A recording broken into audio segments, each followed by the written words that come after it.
Assalamualaikum warahmatullahi wabarakatuh. Di sini saya akan menjelaskan tentang definisi transfer pricing. Pada definisi transfer pricing telah dikemukakan oleh 3 ahli. Yang pertama, Guandi. Menurut Guandi, transfer pricing merupakan jumlah harga atas penyerahan barang atau imbalan atas penyerahan jasa yang telah disepakati oleh kedua belah pihak dalam transaksi bisnis, finansial maupun transaksi lainnya. Lalu yang kedua ialah dari Darussalam dan Dani Septriadi. Menurut Darussalam dan Dani Septriadi, transfer pricing merupakan bagian dari suatu kegiatan usaha dan perpajakan yang bertujuan untuk memastikan apakah harga yang diterapkan dalam transaksi antar perusahaan yang mempunyai hubungan istimewa telah didasarkan atas prinsip harga pasar wajar atau arm's length price principle. Lalu yang ketiga ialah dari Muhammad Zain. Menurut Muhammad Zain, harga transfer merupakan harga yang diperhitungkan untuk mengendalikan manajemen atas transfer barang dan jasa antar pusat pertanggungjawaban laba atau biaya, termasuk determinasi harga untuk barang, imbalan atas jasa, tingkat bunga pinjaman, beban atas persewaan dan metode pembayaran serta pengiriman uang. Dan yang kedua, saya akan menjelaskan transfer pricing sebagai salah satu perencanaan pajak. Transfer pricing merupakan isu klasik dalam transaksi internasional. Dari sisi pemerintahan, transfer pricing dapat mengakibatkan berkurang atau hilangnya potensi penerimaan suatu negara, khususnya yang berasal dari pajak, karena perusahaan multinasional cenderung menggeser kewajiban perpajakannya dari negara-negara yang memiliki tarif pajak yang tinggi ke negara-negara yang menerapkan tarif pajak rendah. Ironisnya, masalah ini tidak dapat diselesaikan secara unilateral oleh masing-masing negara, tetapi harus dilakukan secara bersama-sama atau dengan multilateral cooperation. Sebaliknya, dari sisi bisnis, perusahaan cenderung berupaya meminimalkan biaya-biaya termasuk pajak penghasilan perusahaan. Bagi perusahaan berskala global, transfer pricing merupakan salah satu strategi yang efektif untuk memenangkan persaingan dalam memperebutkan sumber-sumber daya yang terbatas. Untuk yang ketiga, saya akan menjelaskan tentang transfer pricing dalam peraturan perpajakan Indonesia. Peraturan tentang transfer pricing secara umum diatur dalam Pasal 18 Undang-Undang Nomor 36 Tahun 2008 tentang Pajak Penghasilan atau UU PPH. Pasal 18 ayat 3 Undang-Undang PPH menyebutkan bahwa Direktorat Jenderal Pajak berwenang untuk menentukan kembali besarnya penghasilan kena pajak bagi wajib pajak yang mempunyai hubungan istimewa dengan wajib pajak lainnya sesuai dengan kewajaran dan kelaziman usaha yang tidak dipengaruhi oleh hubungan istimewa atau arm's length principle dengan menggunakan metode perbandingan antar pihak yang independen, metode harga penjualan kembali, metode biaya plus atau metode lainnya. Aturan lebih lanjut dan detail tentang transfer pricing termuat dalam Peraturan Dirjen Pajak Nomor 43 Tahun 2010 yang diubah dengan Peraturan Dirjen Pajak Nomor 32 Tahun 2011. Di dalam aturan ini disebutkan pengertian arm's length principle, yaitu harga atau laba atas transaksi yang dilakukan oleh pihak-pihak yang tidak mempunyai hubungan istimewa ditentukan oleh kekuatan pasar, sehingga transaksi tersebut mencerminkan harga pasar yang wajar. Untuk yang terakhir, saya akan menjelaskan tentang perusahaan multinasional. Perusahaan multinasional atau multinational corporation, bisa disingkat MNC, adalah perusahaan yang beroperasi melewati lintas batas antar negara yang terikat hubungan istimewa, baik karena penyertaan modal saham, pengendalian manajemen atau penggunaan teknologi. Dapat berupa anak perusahaan, cabang perusahaan, agen, dan sebagainya dengan berbagai motif. Mungkin hanya ini yang dapat saya sampaikan, kurang lebihnya mohon maaf. Wassalamualaikum warahmatullahi wabarakatuh.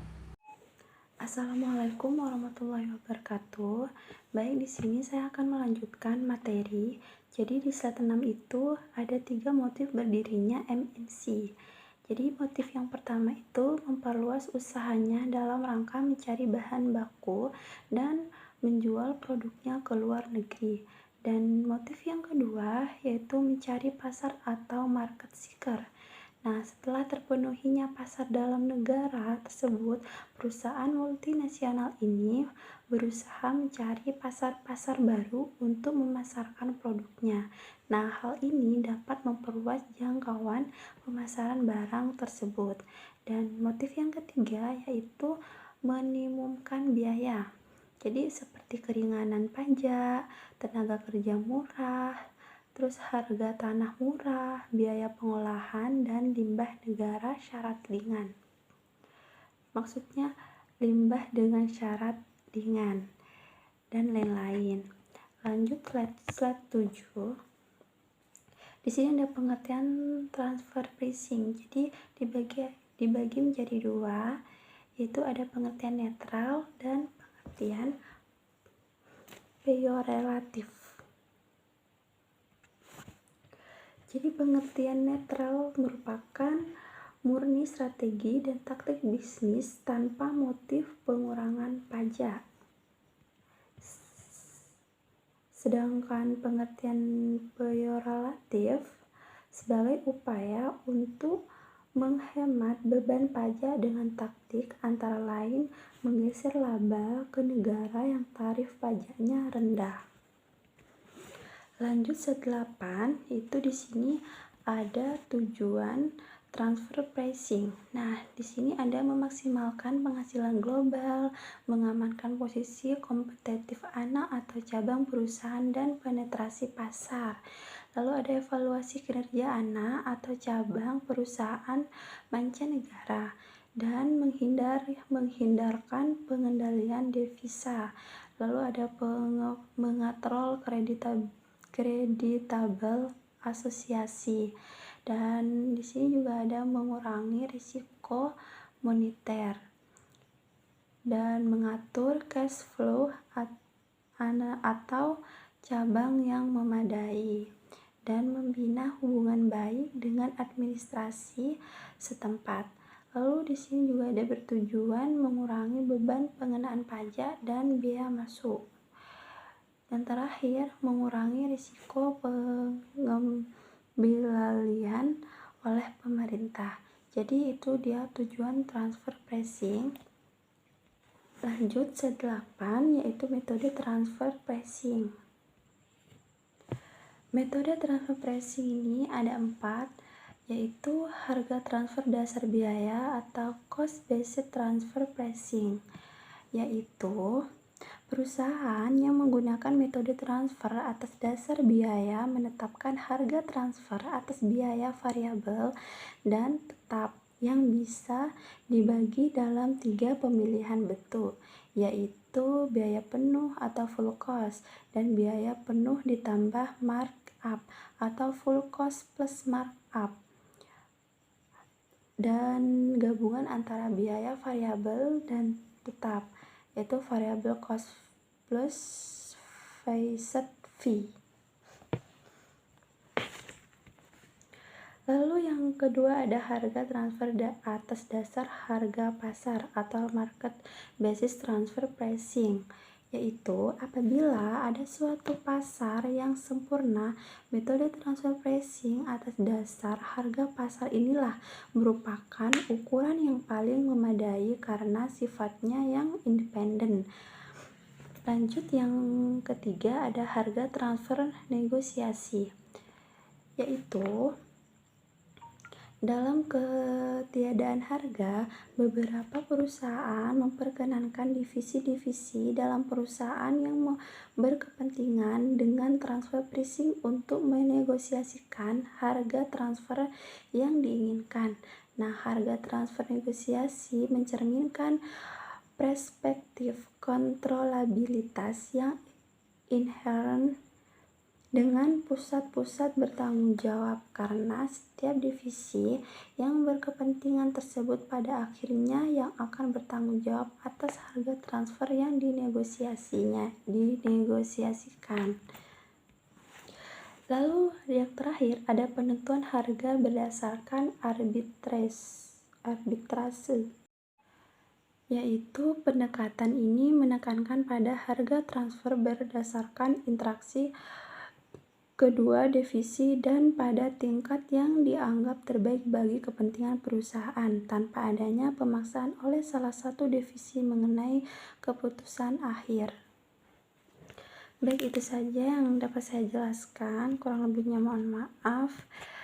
Terima kasih. Wassalamualaikum warahmatullahi wabarakatuh. Assalamualaikum warahmatullahi wabarakatuh. Di sini saya sebagai pemateri ketiga yang akan menggantikan saudara Saifin.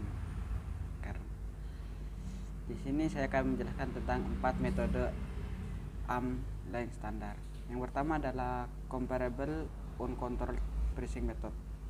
Metode ini mengevaluasi kewajaran harga transfer dengan mengacu kepada tingkat harga yang terjadi antara unit yang independen atau antara perusahaan multinasional dengan unit yang independen. Secara teoritis, metode ini termasuk yang paling baik.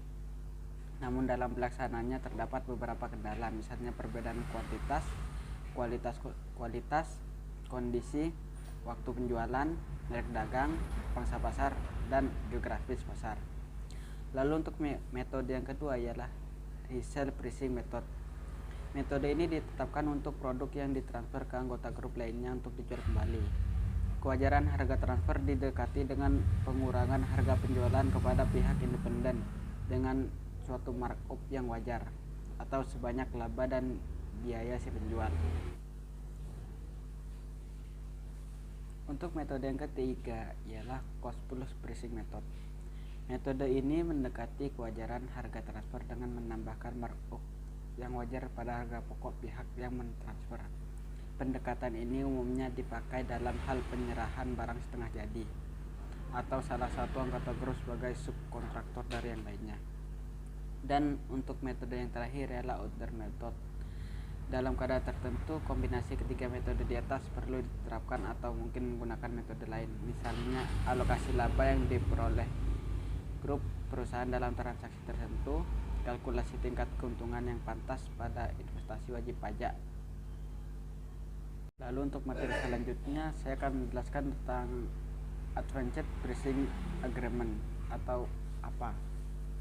Adalah persetujuan di antara Internal Revenue Service atau IRS dan perusahaan dengan menggunakan harga-harga transfer untuk menetapkan harga transfer yang disepakati.